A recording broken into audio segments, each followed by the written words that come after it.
무속인 A씨는 남편 재산이 너무 많아 급사할 기운이 있다. 모텔을 23억에 팔지 않으면 마각기어 남편과 아들이 객사한다. 엄청 겁이 났을 수 있죠. 그러면 이제 역술인의 말을 협박으로 보고 액마기구 비용 받은 거 이거를 재산상 이득을 취한 거다 라고 보면 이 무속인을 공갈죄로 볼 수도 있는데, 검찰은 왜 이제 공갈죄로 기소하지 않았나, 그리고 법원도 공갈로 기소 왜 안 했어요?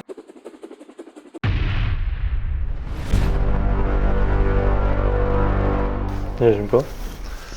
오늘은 모텔 빨리 안 팔면 남편 아들 객사한다는 게 무속인 말에 속아서 이제 액막이 구슬했는데 그 비용이 2억 8천만 원.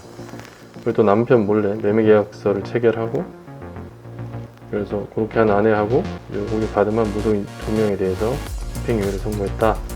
이제 죄명은 사문서 위조, 그리고 위조 사문서 횡사죄가 되겠죠. 그러면 여기서 여기 말에 속았다, 속은 건가? 라고 했을 때 사기는 문제가 안 되나? 그리고 또 모텔 빨리 안 팔면 당신 남편 객사한다 라고 하는 거에 대해서 공갈, 이걸로 충분히 의율 가능할 것 같기도 한데, 법원에서 왜 사기나 공갈로 처벌하지 않았는지에 대해서 한번 살펴보도록 하겠습니다. 먼저 사실관계를 한번 살펴보면,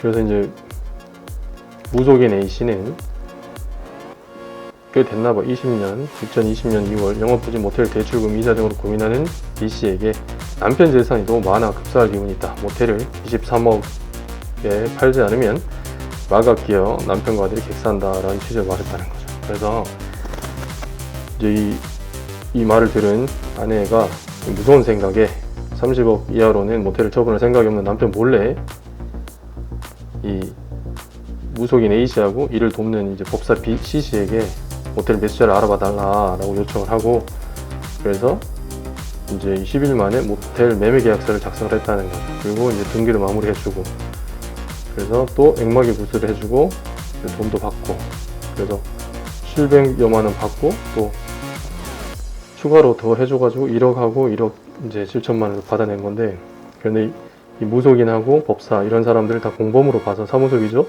사무소 행사 혐의로 재판에 넘겼다, 검찰에서. 근데 이제 법조계 일각에서 뭐라 그러냐면, 사기 혐의의 경우에 굿 대가로 폭리를 취했을지라도 이제 모텔 매매 과정에서 기망하거나 또 별도 이익을 취한 것으로 볼 증거가 위협하다라고 해서 적용이 어려웠을 것이다 라고 하는데, 저는 몇 번 이제 사기에 대해서 말씀드렸잖아요.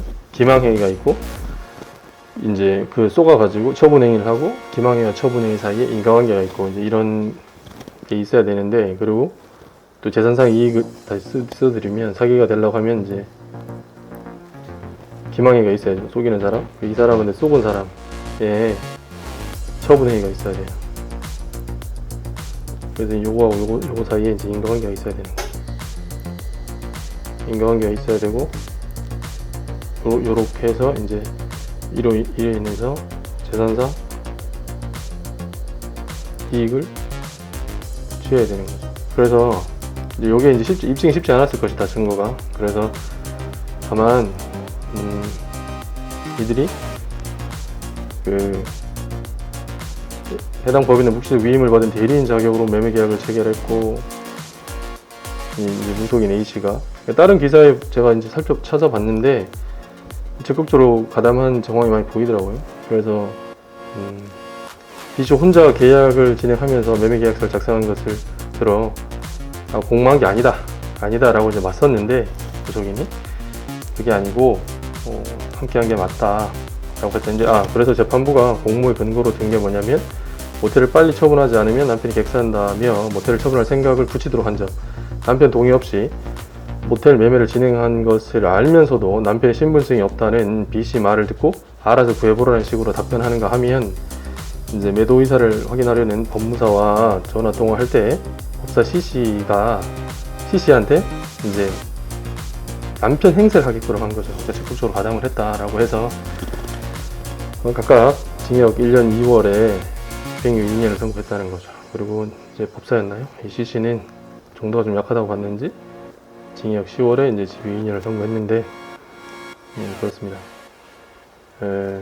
그래서 근데 이제 오늘 제가 이제 주목하는 거는, 이제 보통 이런 경우가 많잖아요. 뭐 이렇게 천도제 이런 거 안 지내면은 뭐 큰일 난다. 여기서도 지금 액막이 굿 비용을 받았잖아요. 그래서 이제 액을 막으려고 하면 굿을 해야 된다라고 해서 이제 2억 8천여만 원을 이제 뜯어냈는데, 이제 전에 말씀드린 것처럼 어떤 사람 겁을 줘서 돈을 뜯어낸 게 갈지잖아요. 그래서 협박을 해서 재산상 이득을 취하면 공갈이 되는데, 이제 사기는 여기서 이제 안 된다고 봐서 날렸고, 공갈은 될 것 같은데 왜 안 되냐라고 했을 때, 남편이 객사한다는 이제 역술이는 말을 믿은 아내분이 이제 C잖아요. 이 사람 입장에서는 여기 실제로 기사에도 나오지만 겁을 먹었다고 했잖아요. 겁을 먹은. 엄청 겁이 났을 수 있죠. 그래서 그러면 이제 역술이는 말을 협박으로 보고, 그다음에 액막이굿 비용 받은 거 이거를 재산상 이득을 취한 거다라고 보면 이제 이 무속인을 공갈죄로 볼 수도 있는데, 검찰은 왜 이제 공갈죄로 기소하지 않았나? 그리고 법원도 이제 검찰에서 기소하지 않았으니까 공갈 부분에 대해서 이제 즉 그 공갈로 기소 왜 안 했어요? 라고 이제 말을 할 수는 있지만, 기소하지 않은 거에 대해서 직권으로 이제 유죄 판단하기는 어려우니까. 그래서 이제 간단히 말씀드렸지만, 공갈죄는 협박죄 플러스, 그러니까 협박을 통해서 재산상 이득을 취해야 돼요. 그래서 협박이 되려고 하면은 이제 일전에 제가 말씀드린 적이 있지만, 상대방에 대한 해악의 고지, 그리고 이제 공포심 야기, 이게 이제 필요하죠. 근데 무속인이 한 그 남편이 객사한다는 말이 이제 협박에 해당하는지 이게 문제가 되는데, 법원은 협박이 아니라고 보는 거죠. 이제 실제 판례 중에서 조상 천도제 안 지내면 큰일 난다 라고 이제 겁을 준 역술인에 대해서 공갈죄로 기소했다가 이제 무죄가 난 사례가 있거든요. 그리고 또 이제 우리 가다가 뭐 길 가다 보면 뭐 도를 아십니까?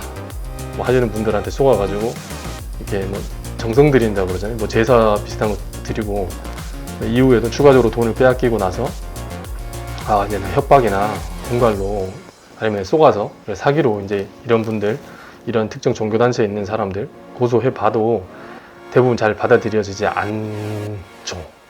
그래서 이유가 이렇습니다. 협박은 이제 가해자 스스로 그 상황을 좌지우지할 수 있는 경우에 이제 성립하는데, 예를 들면 이런 거죠. 한 손에 막 총이나 칼을 들고 움직이면 쏜다, 아니면 이제 찌르겠다 라고 했을 때 이제 상대가 진짜 나한테 그런 위해를 가할 수도 있겠다라고 이제 겁을 먹는 거죠. 이건 되는데, 남편이 객사한다 이 말은 역술인이 자기 마음대로 할 수 있는 게 아니죠. 주체가 자기가 아니라는 거예요. 그래서 뭐 액막이 굿을 하지 않으면 뭐 역술인 본인이 남편을 객사시키겠다 라고 하는 게 아니고, 안 하면 뭐 하늘이나 또 뭐 안 좋은 기운, 뭐 조상신, 뭐 이런 뭐 존재가 작용을 해서 남편이 객사하는 등 안 좋은 일이 생기게 될 거다라고 이제 예언 비슷하게 해준 거잖아요. 그래서 이런 경우에는 기본적으로 협박이 되지 않는다라고 하는 게 판례라는 거죠. 그래서